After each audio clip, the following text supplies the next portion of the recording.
3 ans. C'est le temps qu'il aura fallu pour que Euphoria revienne enfin. 3 ans de silence, de rumeurs, de promesses, de déceptions. Et aujourd'hui, la question est simple, la saison 3 sera-t-elle à la hauteur du mythe? Ce que vous allez découvrir dans les prochaines minutes va complètement changer votre perception de cette série. Parce que derrière l'attente, il y a un chaos que peu de gens imaginent. Mais avant d'en parler, revenons sur pourquoi Euphoria a bouleversé la télévision moderne. Quand la série sort en 2019, personne ne s'attend à un tel choc culturel. HBO, connu pour Game of Thrones ou True Detective, prend un risque énorme, produire une série centrée sur la jeunesse, la toxicomanie et la solitude. Résultat, un succès planétaire. Chaque épisode devient une conversation mondiale. Les maquillages, les tenues, les musiques, tout devient viral. Zendaya, déjà connue grâce à Disney, devient une icône. Mais Euphoria n'est pas seulement une série, c'est un miroir brutal de la génération Z. Et c'est précisément cette authenticité qui a créé un lien viscéral entre la série et son public. Sam Levinson, le créateur, impose un style unique. Des couleurs saturées, des plans lents, des monologues intenses. Chaque épisode ressemble à un clip mélangé à un rêve fiévreux. Mais ce style visuel a un prix, des tournages longs, coûteux, souvent chaotiques. Certains acteurs ont même parlé d'un rythme épuisant. Et cette tension, déjà présente en saison 1, va exploser plus tard. Zendaya, son interprétation de Rue, une adolescente dépendante, fragile mais lucide, lui a valu 2 Emmy Awards. Mais ce succès a aussi mis une pression colossale sur ses épaules. Zendaya n'est plus seulement actrice, elle est productrice, symbole d'une génération, et garante du ton moral de la série. Et quand le tournage de la saison 3 commence à dériver, c'est vers elle que tout le monde se tourne. Euphoria n'a pas seulement influencé la mode ou la musique. Elle a redéfini la manière dont les séries parlent de santé mentale et d'addiction. Plus de 20 pays ont repris des thèmes similaires après la diffusion de la saison 1. Mais attention, cette fascination a aussi créé une dépendance chez le public. Quand la saison 2 s'est terminée, une sorte de vide collectif s'est installé. Et c'est ce vide qui a alimenté la frustration de ces 3 en 2022. HBO confirme officiellement la saison 3. Les fans explosent de joie. Mais quelques mois plus tard, silence radio. Plus de bandes-annonces, plus de dates, plus d'annonces officielles. Derrière ce silence, des départs d'acteurs, des scripts réécrits plusieurs fois, et une direction artistique totalement remise en question. Le monde d'Euphoria commençait à s'effondrer avant même d'être reconstruit. Et c'est là que commence le véritable drame de la saison 3, celui que peu de médias ont osé dévoiler. Un drame qui ne se déroule pas à l'écran, mais dans les coulisses.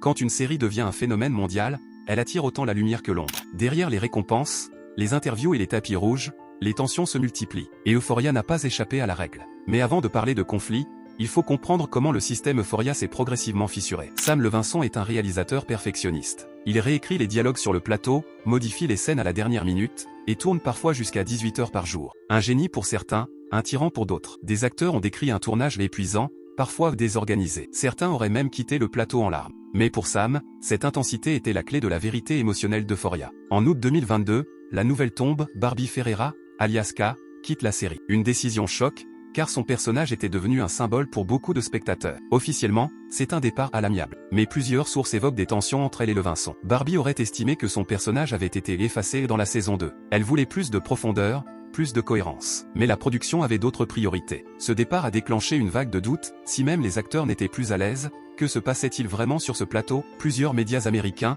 dont The Daily Beast et Rolling Stone, ont publié des enquêtes sur les conditions de tournage. Scènes filmées sans pause, fatigue extrême, scripts souvent réécrits pendant la journée. Un figurant aurait même parlé de chaos organisé. Et certains épisodes auraient nécessité jusqu'à 50 prises pour une seule scène. Ce niveau d'exigence est rare, même pour HBO. Mais cette tension a eu une conséquence directe, le retard massif de la saison 3. Chaque séquence devenait un combat entre ambition et réalité. Sydney Sweeney, qui incarne Cassie, a connu une ascension fulgurante. Mais derrière son image glamour, elle a souvent évoqué la pression énorme imposée par le rôle. Dans plusieurs interviews, elle a expliqué à quel point les scènes émotionnellement intenses pouvaient la vider complètement. À mesure que sa notoriété grandissait, ses relations avec la production devenaient plus complexes. Certaines rumeurs affirment qu'elle aurait menacé de quitter la série si la direction artistique ne changeait pas. Difficile à prouver. Mais ce qui est sûr, c'est que le climat sur le plateau était devenu électrique. Et c'est précisément à ce moment-là que d'autres acteurs ont commencé à douter du projet. Jacob Elordi, Nat, et Hunter Schafer, Jules, ont choisi une autre approche, le silence. Peu de commentaires, peu d'interviews, une discrétion totale. Mais cette absence de communication a nourri les spéculations. Des rumeurs parlaient d'épuisement,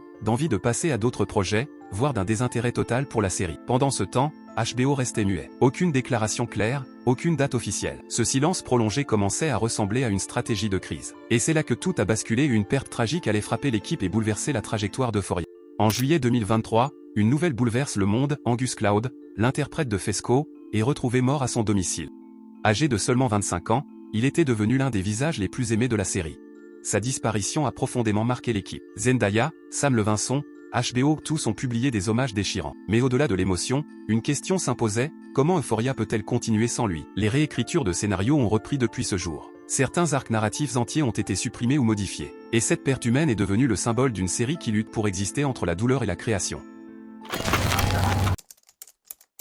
Au départ, Euphoria racontait le chaos de la jeunesse moderne. Mais au fil du temps, le chaos s'est déplacé derrière la caméra. Acteurs, réalisateurs, studios, influenceurs, tout le monde s'est retrouvé pris dans une toile de rumeurs et de vérités déformées. Et ce qui devait être une série est devenu une saga. Une histoire parallèle, alimentée par les réseaux sociaux. Dès que la saison 3 a été annoncée, Internet s'est enflammé. Qui reviendra? Qui partira? Les théories sont devenues incontrôlables. Certains fans affirmaient que Zendaya ne voulait plus continuer. D'autres disaient que Hunter Schafer avait quitté le projet. Et pendant ce temps, de nouveaux noms improbables circulaient. Le plus surprenant, Trisha Paytas, la youtubeuse controversée, connue pour ses polémiques virales, aurait été approchée pour un petit rôle. Difficile à dire, mais la rumeur a suffi à relancer l'intérêt mondial. En réalité, l'idée d'inclure Trisha Paytas n'était pas si absurde. HBO cherchait à moderniser sa communication et à reconnecter avec la génération TikTok. Une apparition, même courte, d'une personnalité ultra virale aurait garanti des millions de vues. Peu après, plusieurs scripts non confirmés ont commencé à circuler, des pages entières de dialogue, prétendument issus de la saison 3. Rue en prison, Nat en fuite.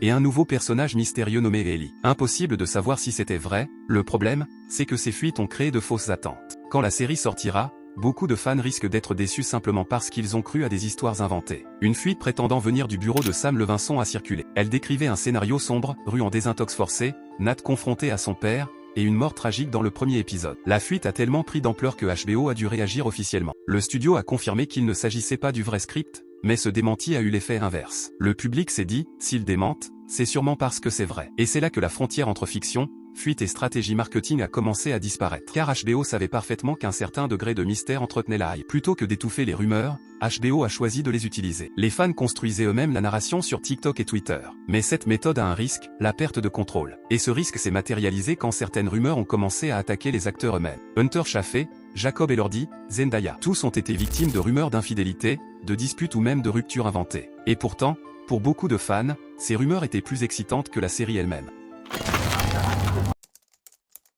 Après des années de silence, d'attente et de rumeurs, le tournage de la saison 3 d'Euphoria a enfin repris. Mais cette fois, rien ne sera comme avant. Sam Levinson et HBO ont décidé de repenser toute la structure de la série. Nouveau ton, nouvelle mise en scène, et, surtout, un changement de direction radical dans le scénario. Selon plusieurs sources proches de la production, Sam Levinson veut rompre avec le style adolescent dramatique des saisons précédentes. La saison 3 serait plus mature, plus réaliste, et beaucoup plus lente. Fini les séquences musicales et les couleurs fluorescentes omniprésentes. Place à une esthétique plus froide, plus brute, presque clinique. Le but, montrer les conséquences réelles de la vie que les personnages menaient jusque-là. Rue, Nat, Cassie, tous devront affronter la destruction qu'ils ont eux-mêmes créée. Mais ce changement de ton n'est pas sans risque. Euphoria a bâti son succès sur son style visuel. Une autre décision majeure, l'introduction de nouveaux visages. Sam Levinson veut élargir l'univers d'Euphoria, en explorant de nouveaux milieux sociaux. Des étudiants plus âgés, des personnages issus du monde du travail, voire des figures politiques locales parmi les castings confirmés. Chloé Sevigny, dans un rôle d'enseignante perturbée. Dominique Fike, de retour dans un arc secondaire plus sombre. Et une rumeur persistante, un nouveau personnage inspiré de Fesco,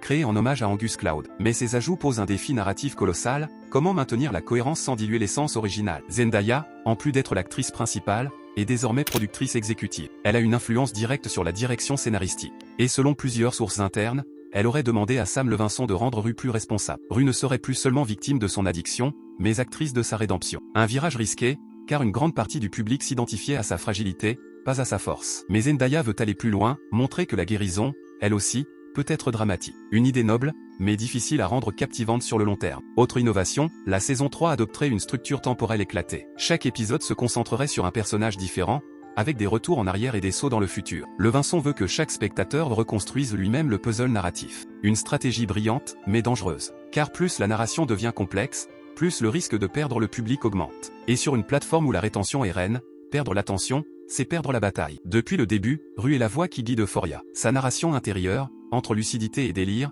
structure toute l'expérience. Mais selon plusieurs insiders, la saison 3 ne serait plus racontée par Rue. Le narrateur changerait à chaque épisode, parfois un personnage, parfois une voix extérieure. Ce choix casse totalement la dynamique des saisons précédentes. Certains y voient une manière de montrer que Rue n'est plus le centre du monde. D'autres y voient une trahison pure et simple de la série. Cette décision, plus que toute autre, pourrait redéfinir la réception critique d'Euphoria. Euphoria n'est plus une simple série. C'est un phénomène culturel qui a redéfini la manière dont une génération entière perçoit l'adolescence, la douleur, la dépendance et la quête d'identité. Mais après 3 ans d'attente, une production chaotique et des départs inattendus, une question s'impose, Euphoria saison 3 sera-t-elle la renaissance d'un chef-d'œuvre, ou le début de sa chute? Commençons par un constat simple, le public d'Euphoria a vieilli. Ceux qui avaient 17 ans en 2019 en ont maintenant plus de 23. Leur rapport à la série a changé. Ils attendent autre chose qu'un simple drame adolescent stylisé. Et HBO le sait. C'est pour cela que cette saison 3 promet un ton plus adulte, plus sombre, plus politique. Selon plusieurs sources proches de la production, la saison 3 se déroulerait plusieurs années après les événements précédents. Rue, interprétée par Zendaya, serait plus âgée,